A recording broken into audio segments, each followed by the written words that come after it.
Dan di tanah Jawa, di balik hening pepohonan, kabut pagi yang menggantung dan bisikan leluhur yang tak pernah benar-benar hilang, ada sebuah tradisi tua yang memegang kunci menuju dunia itu. Sebuah disiplin yang tidak hanya menguji tubuh, tetapi juga meretakkan batas batin, membuka pintu yang biasanya tertutup rapat bagi manusia biasa.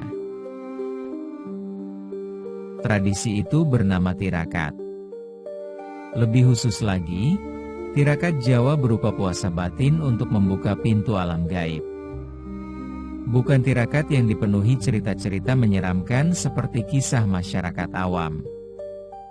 Bukan pula tirakat yang menjanjikan kekuatan instan atau kemampuan supranatural yang sering dilebih-lebihkan. Tetapi tirakat sebagai jalan sunyi, sebagai latihan untuk menyelam ke kedalaman diri sampai batas yang jarang disentuh manusia di zaman yang dianggap modern. Coba saja, bayangkan seseorang yang duduk dalam keheningan total menahan lapar bukan untuk melemahkan tubuh, melainkan untuk menguatkan kesadarannya.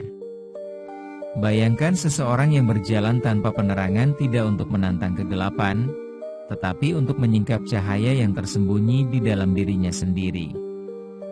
Dan bayangkan bahwa melalui latihan-latihan itu, seseorang bisa merasakan hal-hal yang tidak terlihat.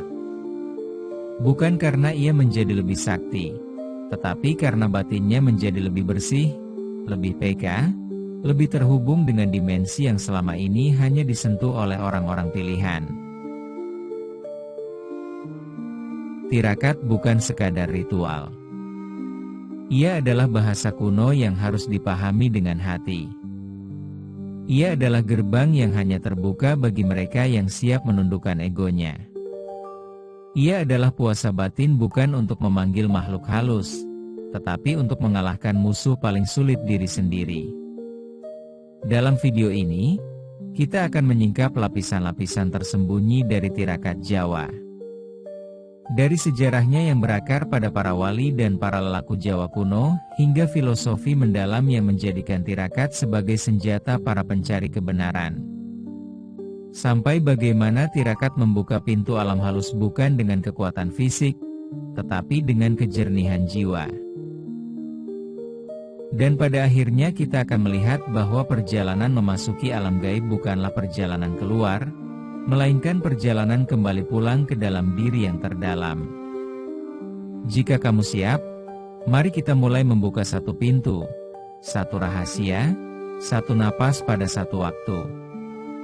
Jika kita menelusuri sejarah tirakat di tanah Jawa, kita akan menemukan jejak yang jauh lebih tua daripada yang tampak di permukaan. Tirakat bukan sekadar warisan budaya atau ritual turun-temurun. Ia adalah sisa dari sebuah peradaban batin yang telah hidup jauh sebelum dunia modern mengenal konsep psikologi, meditasi, atau pengembangan diri. Akar tirakat dapat ditelusuri ke masa ketika para lelaku Jawa, resi, dan para pencari spiritual hidup berdekatan dengan alam. Hidup mereka tidak terpisahkan dari gunung, sungai, hutan, dan langit malam yang jernih. Mereka percaya bahwa Allah memiliki lapisan-lapisan tidak terlihat yang hanya terbuka bagi orang-orang yang mampu menenangkan batinnya. Ketika Islam datang ke tanah Jawa melalui para wali, tradisi tirakat tidak dimusnahkan, justru diarahkan, dimurnikan dan diberi landasan baru. Para wali memahami satu hal penting bahwa manusia Jawa sangat peka terhadap simbol hening dan olah batin. Maka tirakat pun disandingkan dengan nilai-nilai tauhid, adab, dan penyucian jiwa tanpa harus menghilangkan nuansa mistik yang telah mengakar selama ribuan tahun. Banyak cerita tentang Wali Songo, para ulama, hingga para pujangga besar seperti Sunan Kalijaga yang menjalani tirakat bertahun-tahun. Bukan untuk mendapat kesaktian duniawi, tetapi untuk menghancurkan hijab-hijab ego yang menutupi cahaya batin. Mereka memahami bahwa penguasaan diri adalah pintu pertama menuju penguasaan alam halus. Namun, Ada sesuatu yang lebih dalam. Tirakat dalam filsafat Jawa tidak sekadar pengurangan makan atau pengurangan tidur. Tirakat adalah proses mengosongkan bejana, sebuah konsep kuno yang dikenal dalam berbagai tradisi spiritual dunia. Ketika bejana penuh oleh keinginan, amarah, dan nafsu, ia tidak dapat diisi oleh cahaya apun. Maka tirakat hadir sebagai jalan pengosongan. Para leluhur percaya bahwa dunia ini terdiri dari dua lapisan besar. 1. Alam kasat mata, dunia fisik tempat tubuh kita tinggal. 2. Alam halus, ruang sunyi tempat energi, intuisi, dan rahasia Tuhan berbisik. Kedua, alam itu tidak terpisah, tetapi saling bersinggungan seperti dua sisi mata uang. Namun, manusia modern hidup hanya pada satu sisi sehingga sisi lainnya seolah hilang. Dalam pandangan para lelaku Jawa, tirakat adalah cara menghaluskan diri agar bisa merasakan sisi lain itu.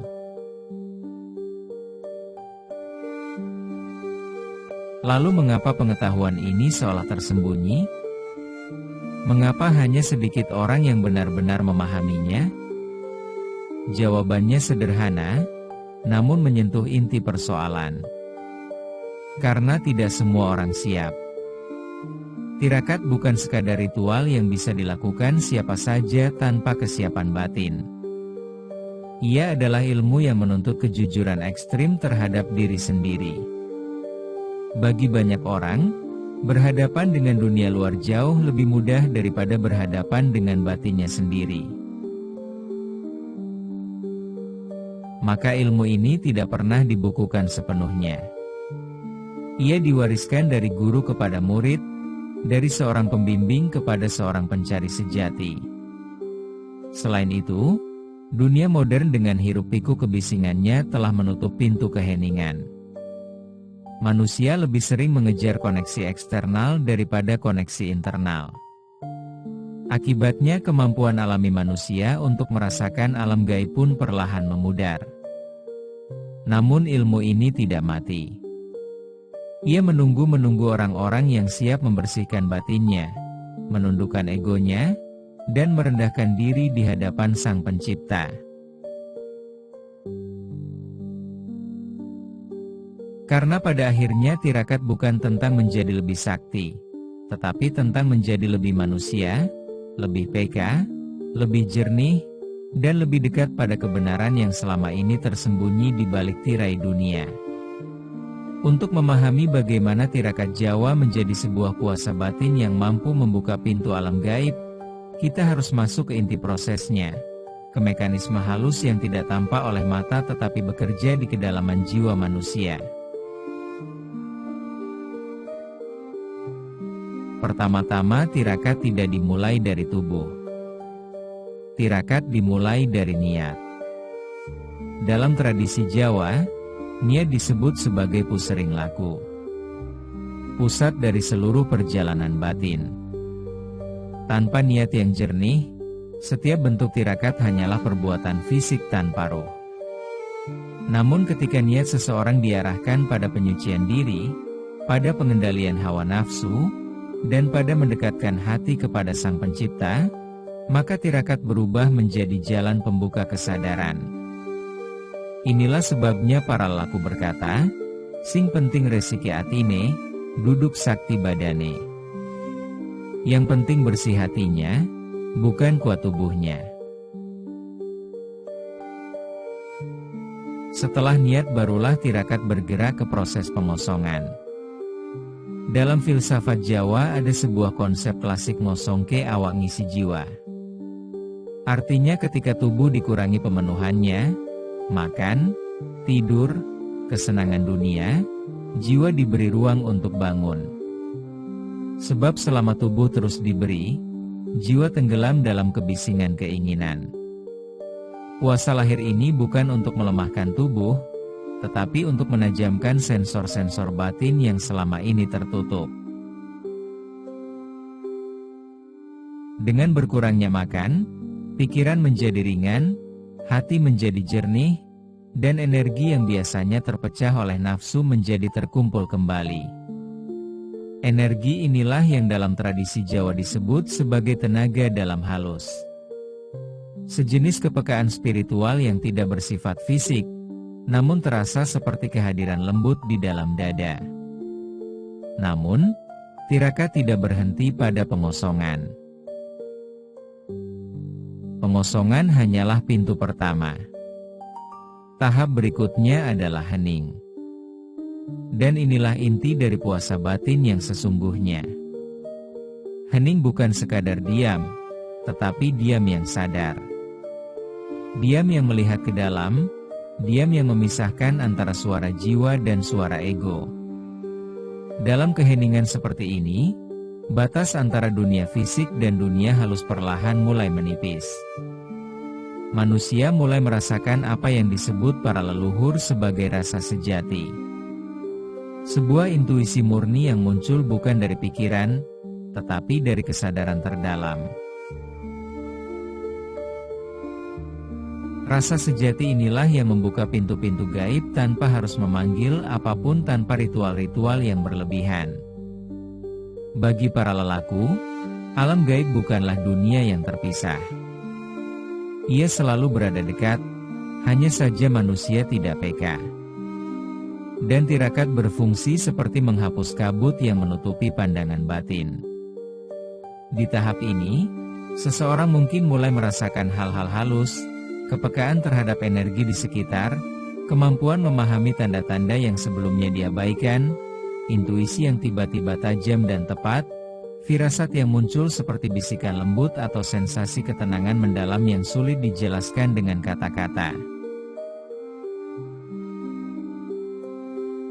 Bukan karena ia melihat makhluk gaib, tetapi karena jiwanya memasuki gelombang kesadaran yang lebih tenang, lebih halus, lebih peka. Para leluhur sering mengibaratkan keadaan ini seperti air dalam cawan. Ketika air keruh, ia tidak bisa memantulkan apapun. Tetapi ketika air dibiarkan diam, kotorannya perlahan turun ke dasar dan permukaan air menjadi jernih memantulkan dunia dengan jelas.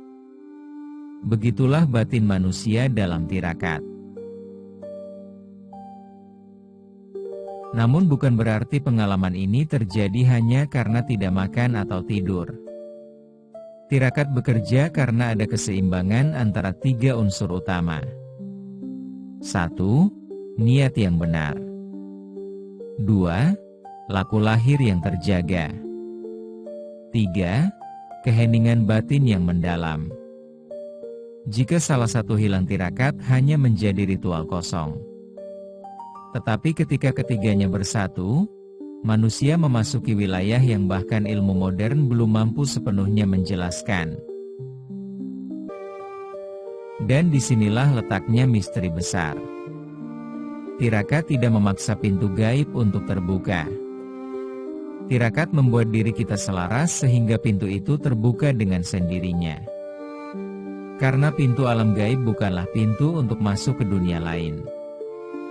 Pintu itu adalah batin kita sendiri. Untuk benar-benar memahami bagaimana tirakat membuka pintu alam gaib, kita harus melangkah lebih dalam ke wilayah yang jarang dijelaskan secara terbuka bahkan oleh para guru lelaku sekalipun. Bagian ini adalah tentang rahasia-rahasia halus yang selama ini hanya diajarkan secara lisan dari seorang pembimbing kepada murid yang dianggap siap. Salah satu konsep kunci dalam tirakat Jawa adalah ngelmu iku kelakone kanthi laku.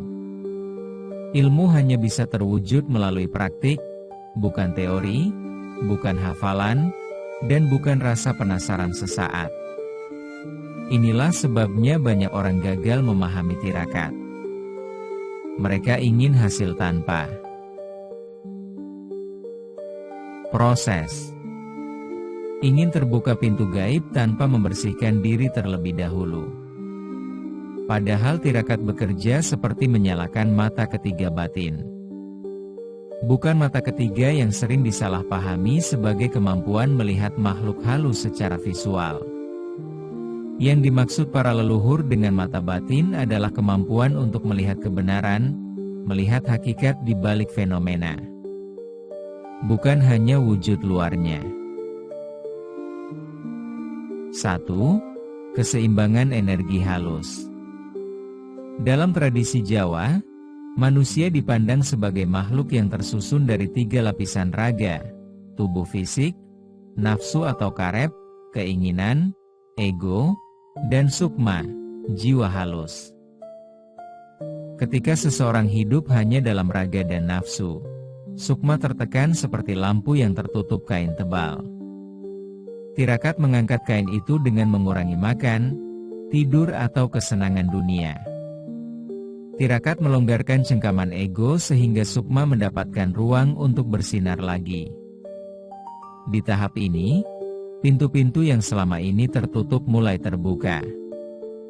Namun, bukan berarti seseorang akan melihat makhluk halus berkeliaran. Tanda-tandanya seringkali lebih subtil, pikiran lebih jernih, hati mudah menangkap tanda, keputusan terasa lebih tepat, dan kejadian-kejadian kebetulan mulai terlihat seperti petunjuk.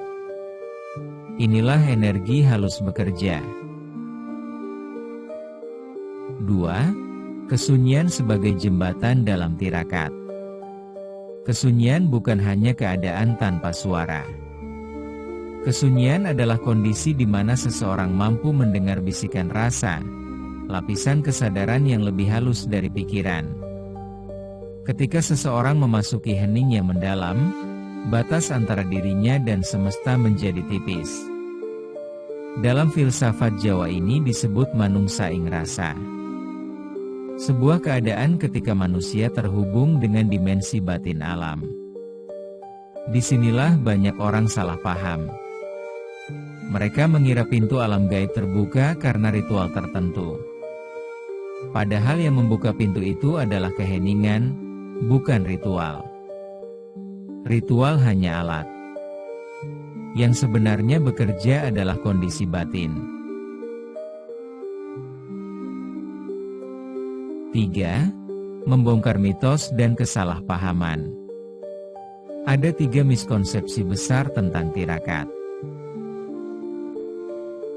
Mitos 1, tirakat membuat seseorang sakti. Kenyataannya tirakat membuat seseorang jernih. Kekuatan lahir bisa ada, tapi itu bukan tujuan. Para lelaku selalu menekankan bahwa semakin tinggi seseorang dalam tirakat, semakin rendah hati ia akan tampak. Mitos 2, tirakat digunakan untuk memanggil makhluk gaib. Justru sebaliknya, tirakat bertujuan menutup celah keterikatan agar manusia tidak mudah diganggu atau terpikat oleh makhluk halus. Kejernihan batin membuat seseorang terlindungi bukan rentan. Mitos 3, hasil tirakat terlihat secara instan. Tidak. Tirakat adalah perjalanan meluruhkan ego dan ego tidak runtuh dalam satu malam. 4. Paradoks kuno, semakin tidak mencari semakin menemukan. Ini adalah rahasia terbesar tirakat. Para leluhur selalu mengatakan bahwa pintu alam gaib tidak bisa dipaksa. Ia hanya terbuka bagi mereka yang tidak mengejarnya. Mengapa? Karena keinginan untuk melihat yang gaib sering berasal dari ego. Dan ego adalah tirai paling tebal yang menutup mata batin. Maka paradoks tirakat adalah ketika seseorang fokus pada penyucian diri bukan pada hasil. Justru disitulah hasil datang. Ketika seseorang tidak lagi mengejar pengalaman mistik, ia menjadi jernih. Dan saat itulah pengalaman-pengalaman mistik muncul dengan sendirinya. 5. Tanda kedewasaan batin. Seseorang yang mulai berhasil dalam tirakat biasanya menunjukkan ciri-ciri halus. Ucapannya tenang, tidak berlebihan, tidak mudah marah, peka terhadap suasana hati orang lain, mampu membaca tanda zaman. Dan yang paling penting, ia tidak pernah mengaku sudah sampai. Karena dalam dunia batin, orang yang mengaku sudah sampai justru belum memulai apa-apa. Pada titik ini, tirakat bukan lagi praktik. Ia menjadi cara hidup. Sebuah kesadaran baru yang membuat seseorang tidak lagi melihat dunia dengan mata biasa, melainkan dengan mata jiwa. Setelah memahami filosofi, mekanisme, dan misteri di balik tirakat Jawa, pertanyaan berikutnya selalu muncul. Bagaimana menerapkannya dalam kehidupan sehari-hari tanpa terjebak dalam ekstremitas atau kesalahpahaman? Karena pada dasarnya tirakat bukan hanya ritual tengah malam atau puasa berhari-hari. Tirakat adalah cara mengolah diri dan siapapun dapat mempraktikannya secara moderat, aman, dan penuh kesadaran, selama niatnya benar dan adabnya dijaga. Berikut adalah bentuk-bentuk praktis tirakat yang dapat diterapkan dalam kehidupan modern tanpa harus melakukan laku berat yang hanya diperuntukkan bagi para lelaku tingkat tinggi. 1. Puasa batin mengurangi kebisingan jiwa. Puasa batin bukan hanya menahan lapar. Ini adalah latihan mengurangi segala hal yang mengganggu kejernihan. Mengurangi konsumsi hiburan berlebihan, menahan diri dari reaksi emosional, membatasi kata-kata yang sia-sia, melepaskan kebiasaan mengeluh, dan memberi ruang bagi keheningan. Mulailah dengan 15-30 menit hening setiap hari tanpa ponsel, tanpa suara eksternal. Hanya duduk, bernapas, dan membiarkan pikiran mereda. Dalam keheningan seperti ini, kepekaan batin perlahan muncul. 2. Olah kesadaran. Melatih rasa halus praktik sederhana ini dulu dilakukan oleh para wali dan lelaku. Fokus pada tarikan napas. Rasakan udara masuk dan keluar. Dengarkan detak hati tanpa intervensi pikiran. Amati emosi yang muncul tanpa menolaknya. Latihan ini membuat batin peka terhadap tanda, intuisi, dan bisikan jiwa. Tidak ada yang mistis, namun hasilnya sangat dalam. 3. Pengendalian nafsu tirakat adalah jalan menguasai diri.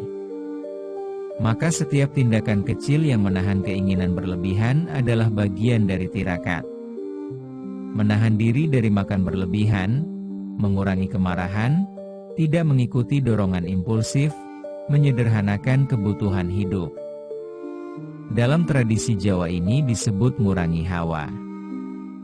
Menurunkan intensitas dorongan-dorongan ego agar sukma bisa naik ke permukaan. 4.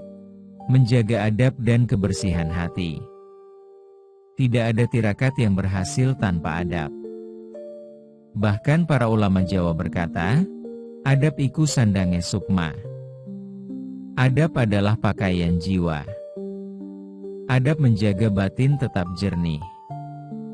Menjaga ucapan, menghormati orang lain, tidak sombong, tidak pamer perjalanan batin. Orang yang benar-benar menjalani tirakat biasanya semakin sunyi bukan semakin bising. 5. Melawan rintangan batin. Ketika seseorang mulai menjalani tirakat ringan, ia akan menghadapi beberapa hambatan. Pikiran yang berisik, ini normal. Pikiran memang tidak suka hening, jangan melawan. Cukup biarkan ia lewat. Rasa malas atau bosan, tanda bahwa ego mulai gelisah. Bertahanlah. Justru disinilah nilai tirakat terletak. Terlalu ingin cepat merasakan hal-hal gaib, ini jebakan terbesar. Ingat, tirakat bukan untuk mengejar pengalaman mistik.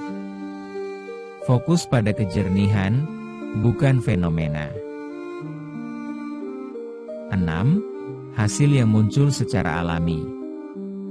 Jika dijalankan dengan konsisten, tirakat ringan akan membawa beberapa perubahan. Batin menjadi lebih tenang, intuisi lebih tajam, keputusan hidup lebih mantap, lebih peka terhadap energi dan suasana. Hati lebih lapang dan tidak mudah goyah. Ini adalah pintu-pintu gaib yang sebenarnya. Bukan fenomena kasar seperti melihat sosok tak kasat mata, tetapi peningkatan kesadaran yang membuat seseorang hidup dengan kejernihan yang jarang dimiliki orang lain. Pada akhirnya, tirakat adalah perjalanan untuk menemukan kembali cahaya yang telah lama terkubur di bawah tumpukan ego dan kebisingan dunia. Ia bukan tentang seberapa hebat kita menguasai alam halus, melainkan tentang seberapa jujur kita mengenali diri sendiri di hadapan Sang Pencipta. Dengan batin yang jernih, pintu-pintu rahasia akan terbuka dengan sendirinya, membawa kita pada kedamaian yang sejati. Mari kita terus melangkah dalam kesunyian yang bermakna, karena di dalam diri yang terdalam, seluruh rahasia alam semesta sebenarnya sudah tersimpan rapi, menunggu untuk kita sadari.